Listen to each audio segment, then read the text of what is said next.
Hey, it's your favorite Carer Activist again, Matthew McKenzie.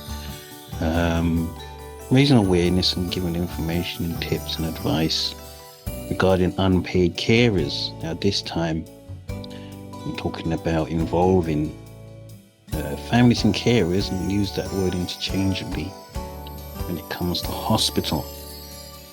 Now, most of this presentation really is, I suppose, aimed at NHS professionals like nurses, doctors, receptionists, mainly healthcare professionals. But as you might already know, a lot of the videos on this channel is usually aimed at carers, so those who are visiting loved ones who are taken into acute care in hospital. And I suppose this could also include some mental hospitals as well, to be honest, like on the wards. Um, I want unpaid carers to take note, even though a lot of this is aimed at healthcare professionals. And the reason why I'm aiming this at carers as well is sometimes carers do not know what to ask. Might just sort of say, how's my loved one doing in the hospital? And then struggle to find any response. But on the other hand of it, staff might not be trained in care awareness, so they might not know how to involve families and carers. So what's on the menu today regarding involving carers in hospital, not just on discharge, but I would say when their loved ones being admitted even into hospital. So what's on the agenda? Let's have a look at the importance of care involvement in hospital care in the first place.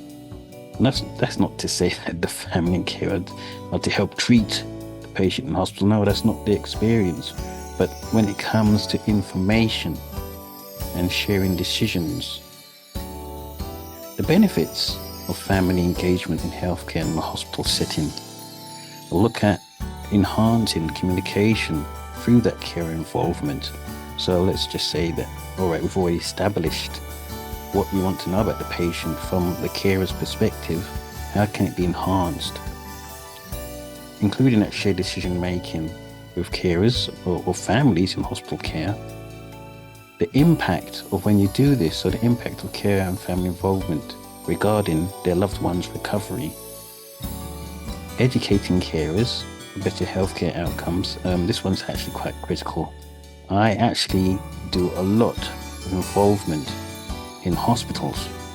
In fact, I've been covering pretty close to, I'd say, 8 hospitals over in London. Guys in St Thomas's, Luton, Greenwich Healthcare, NHS Trust, Southwest London, and St George's, UCL, Imperial. Further on, actually run the meeting regarding this. So these things I've picked up and what I've learned regarding engaging families and carers in hospital. Also, the advocacy role of families and carers in hospital care. Looking at the holistic approach, not just the patient-centered approach when it comes to involving unpaid carers in healthcare. And by the way, when I'm talking about carers, I really mean unpaid carers. And then what we'll probably do is sum it all up, improving the patient satisfaction with families' involvement. I should have changed that title to summing it up, because that's going to be the last bit on basically the point of this presentation. But if we continue on, let's say the importance of care involvement in hospital care. So basically, what if you're a healthcare professional, if you're a nurse, doctor, and you're working in a hospital, the idea really is you want to encourage those visits. You want to learn all you can about, why that carer is visiting that patient. This might not always apply, as opposed to a patient that knows what they're in the hospital for and they're very communicative. I'm sort of taking this down to when it comes to patients who might have a mental health need, or a patient that's completely withdrawn from care and support, or they're very unwell, very, very sick. So there's a good reason why they're in the hospital. So unpaid carers and families provide a crucial role. And just to know, before I even continue on this presentation, there's certain things I literally highlight as crucial, as important. As you can see, one word that I've highlighted here, or set of words, is encourage visits. So unpaid carers and families play a crucial role in providing emotional, I should have highlighted it, emotional support to patients during the hospital stay. And this, in a sense, is part of the healing sort of process. It's helping to reduce the anxiety and fear of the patient being in that hospital. When they see their loved one visiting, I'm not saying this is 100% always the case. I say most of the time when they see a loved one visiting in hospital, the anxiety and fear is reduced. There's a reason where they feel they want to recover, because there's something to hold on to. So we want to encourage that visit. That's one of the first things, the importance of involving hospital care, and including families in this sort of thing as well. Better communication, that's the importance. So involving families enhances the communication, allowing them to share important information about the patient's history, about the patient's preferences, and also the needs with healthcare providers. So I suppose it's sort of, you might just rely partly on mental health patients. And basically when I say that, someone suffering with mental ill health and they're in the hospital, that's my background, by the way. I do focus a lot on information regarding caring for someone with mental illness, but this is not always the case. This can go across the board. You want to learn as much as you can, especially about the changes when it comes to a patient who's back in the hospital. You can only get so much from the patient history. It always helps if you have someone visiting, you have a chat to them about what the changes are. Obviously, there's a bit of the patient-centered approach as well. You'd be speaking obviously to the patient and basically their diagnosis and the illness and what's changed. But this is looking at better communication. Remember, I do tend to advocate on the need and importance of the families and carers who are visiting.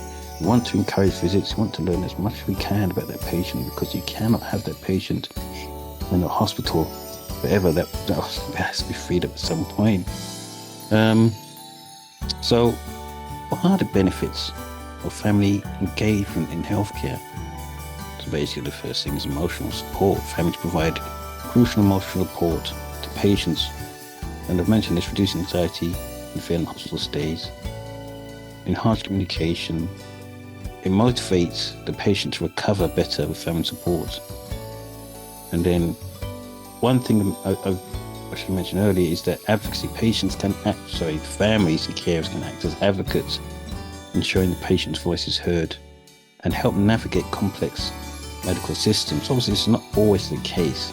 A patient that's in the hospital, if it's not mental ill health, they might be able to advocate for themselves. But if it's an elderly patient, if it's mentally ill health, young patient, you want those families involved and act as advocates. So, moving on, enhancing communications through care involvement. Now, this facilitates a better understanding of the patient's history and preferences. Basically, once you have the families and carers visiting, this increases the information you get for the patient's history and the patient's needs. In the long term, it improves the quality of care. This means ensuring accurate information exchange if the family is involved. Shared decision making with carers in hospital care. So it's about collaborating an approach involving families in treatment decisions, ensures an alignment with patient values. If you don't involve families in those decisions, if you don't encourage the visits, there's a risk the patient might come back in that hospital. So we want to sort of think, how can we involve families so that way when the patient is discharged, they are better prepared to care for their loved one. And I'll visit this in a fair detail later on during this presentation. Even though it just says patient-centered care, we still need some point of family input that enhances those care plans to ensure the patient's needs effectively. Remember, that patient is only in the hospital for so long. We want that family's input. Remember, I will actually revisit this later on during this presentation. So what's the impact of the care and family involvement and patient recovery? As I mentioned, involves in emotional supports. Care provide that crucial emotional support for the patient. It's not just anxiety and fear. It's something that I would say the patient looks to continue recovery for when they're discharged. And I think to sum this all up, it's basically hope. There's a hope that there's someone there that's giving them that encouragement, being there for them, saying that they want them to recover. So it's that form of emotional support. And I think it's more than that. But remember, I'm trying to keep this thing short as well, but also repeat certain important elements when it comes to the impact of carer involvement on the patient's recovery. Patients recover better with that family support. It motivates adherence to treatment plans. So if the family's there visiting and the patient begins to recover, it can enhance regarding what treatment plans are developed, what discharge plans are developed, what care plans are developed. So this is the big part of this presentation.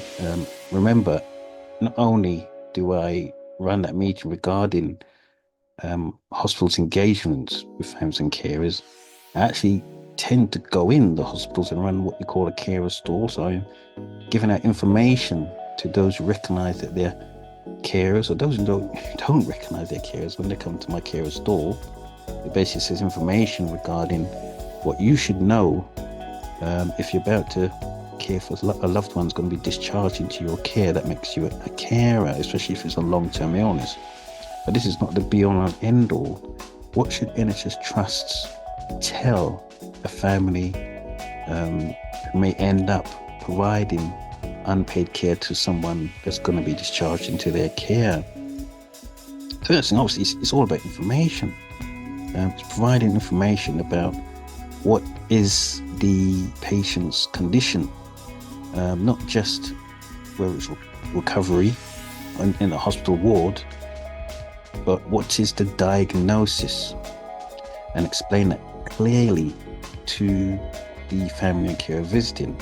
This could be down on also involvement regarding treatment plans and discharge plans. And the reason I sort of say this is you don't want to discharge someone into someone else's care if they don't know how to care for them. If this is a long-term illness or it's a risk of that patient coming back. So it's providing that information. And it's only fair. I suppose, again, it depends upon what the patient is in for. But if it's a major illness, if it's a long-term illness, it's only fair. And if you're expecting the family carer to provide that unpaid care for them, you've got to provide information regarding this. There are situations, I suppose, in hospitals where I suppose staff are too busy or staff are not care aware. And I will look into how staff can learn regarding care awareness in a later presentation, in a later video. But providing information when it comes to involving carers or families is a must. Effective communication. So this is a tricky one, because basically you're asking the family and carer to hold the healthcare to account. Now, this can be done with information, suppose about services. You give them a leaflet, what services are provided to the patient or to the carer's loved one. So you're telling carers how to communicate with the healthcare providers. A good example of this is PALS, Patient Advice Liaison Service. Basically telling the family and carer, if there's an issue, raise it. If there's feedback, raise it. If there's a query, raise it. So you're basically telling families and carers, how can you communicate with us effectively so we are doing our job properly, or that we can now communicate back to you in return. And all this really goes down to is ensuring the patient's needs are met. And I'll take this further, ensuring the carers, the family's needs are met also. If there's effective communication in the hospital, in the NHS trusts, acute trusts, then this leads to better recoveries, leads to more streamlined healthcare. and involving the family and carer. Again, tricky one. Carers do, as I said earlier on, carers do act as advocates for their loved ones. They want to see them recover. The majority do. They want to continue support and care for their loved ones once they're discharged. But there's only so much you can expect families and carers to learn when it comes to caring for a loved one with an illness that they don't fully understand. So there needs to be advocacy resources on site, and if not on site, there must be guidance or referrals to families and carers on advocacy support. And remember, I host carer stalls on hospitals, so therefore what am I doing? I'm giving information, giving leaflets, and giving advocacy information. I'm also referring families, to carer centres. And what do carer centres do? They help advocate families and carers whose loved ones are, who have long-term illness. But NHS Trust should have somewhere, whether it's on the carers board in the hospital or on a carers hub in the hospital, advocacy resources, especially when it comes to navigating the healthcare system. I expect what I see in hospitals at the moment is 50% regarding this. It's something that's not fully resourced as yet, but it should be there, because if you don't have these advocacy resources, all you're going to get is a bunch of complaints or carers that are sort of lost in the healthcare system. They don't know who to talk to. They don't know who's on that team. They don't know when discharge is happening.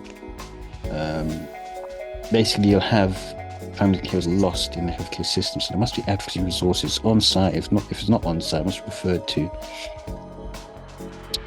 So, advocacy role of families, and this is a bit funny to be honest, because I've mentioned families and carers only know so much regarding a complex health system. So basically, they advocate for their loved ones, but they're not going to know it 100%, especially if they're new to that role. Actually, let me see if I can go back, because it doesn't really load up. Yep, it's not working on that one. So I'll just have to wing this one. I should test in my presentation. Basically, when it comes to, I suppose what I could do, I suppose I could come out of it. I don't know, it might work. It's working. It can go this way.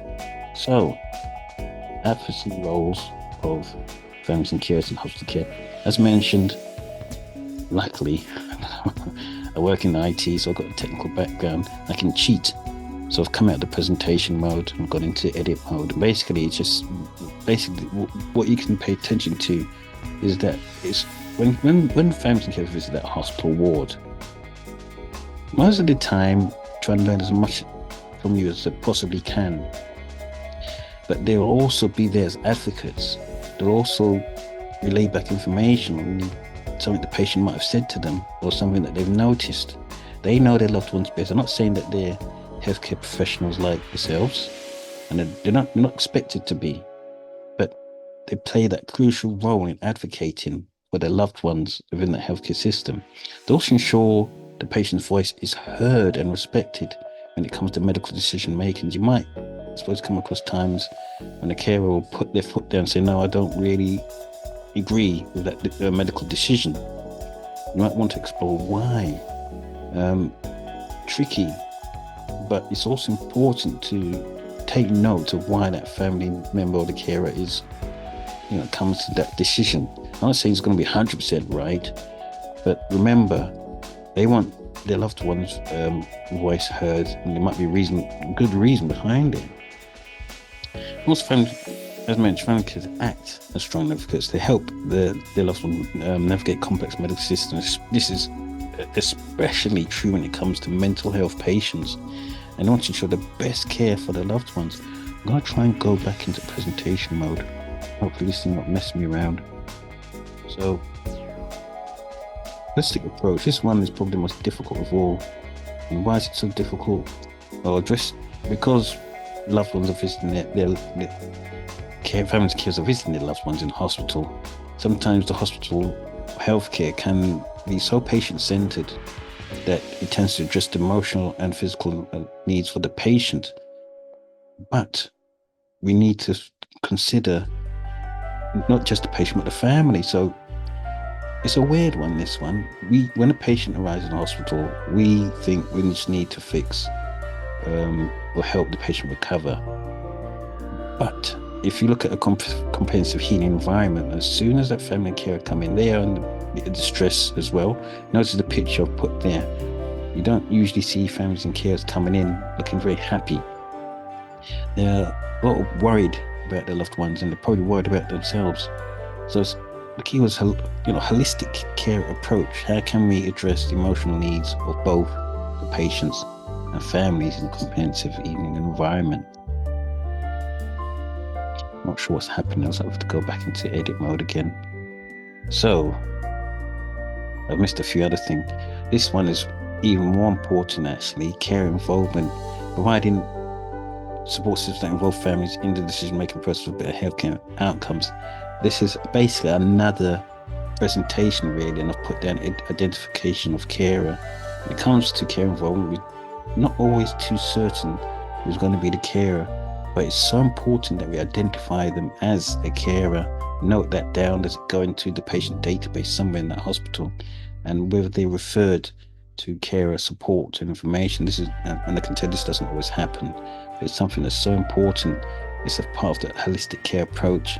You're not expected to always provide healing support for care, but if you identify them as care and refer them to a carer centre or care support, it can often take place there.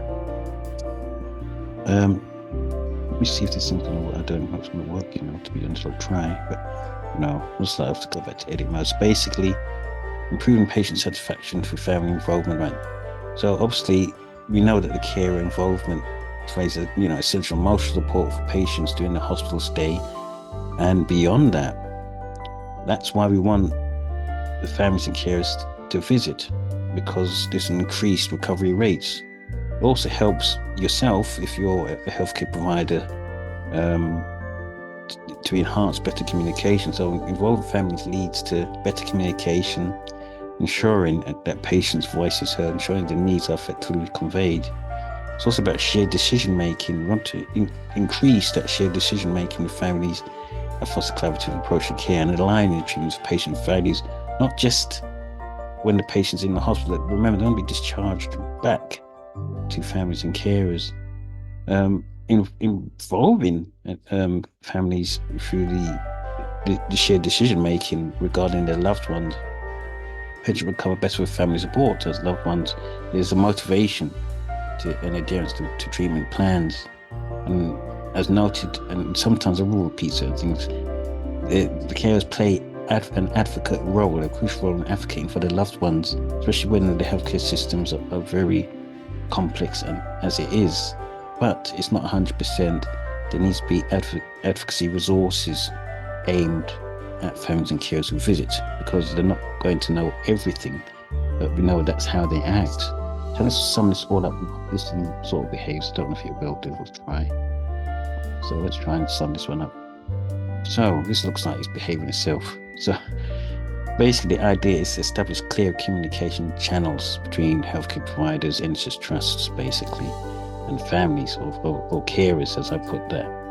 Encourage active participation. We want families and carers to visit. We want to tell them to go away. There's got to be someone on site to say where the loved ones are. Families, members in care in that sort of care role can help with discussions and decision-making process. It's also, and this is another presentation, it's the duty, I would say, of NHS trusts and acute trusts, hospitals, to provide educational resources so that families and carers, enhance the understanding of the patient's conditions and treatment plans. Failing to do this increases the risk of the patient returning back to the hospital and perhaps in a worse condition. And because of this, families and carers become irate. They become, they probably won't visit as much, and if they do, they probably give you a difficult time. And probably, perhaps rightly so, if they're not involved in the patient's treatment plan. And there's also got to be that collaborative approach. we're involving families in care planning and goal setting. There should be shared decision making, and that way, because we know we're coming off the same page. How can families support the loved one when there is discharge?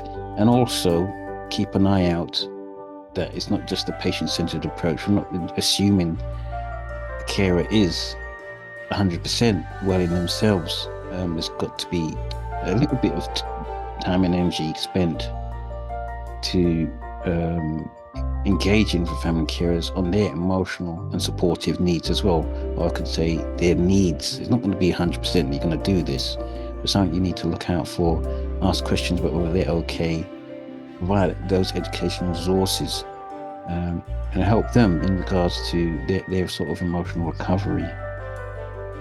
So I think that's really it. And, I've not messed up this sort of presentation. I've presented the best way I can in regards to this sort of thing. I'd like to say, if you like the presentation, this video, do give me a like. I will revisit this, and I'll make sure this sort of presentation behaves itself and doesn't crash by the wayside. But overall, really, it's just provide carers with a bit of resource or information when they're visiting loved ones in hospital. What can they learn on what should be asked of them and what they should look out for when their loved one's discharged back into their care. If you like this video, give it a like, subscribe to my channel. I'll try and provide more information regarding unpaid carers as much as I can. Thanks for watching.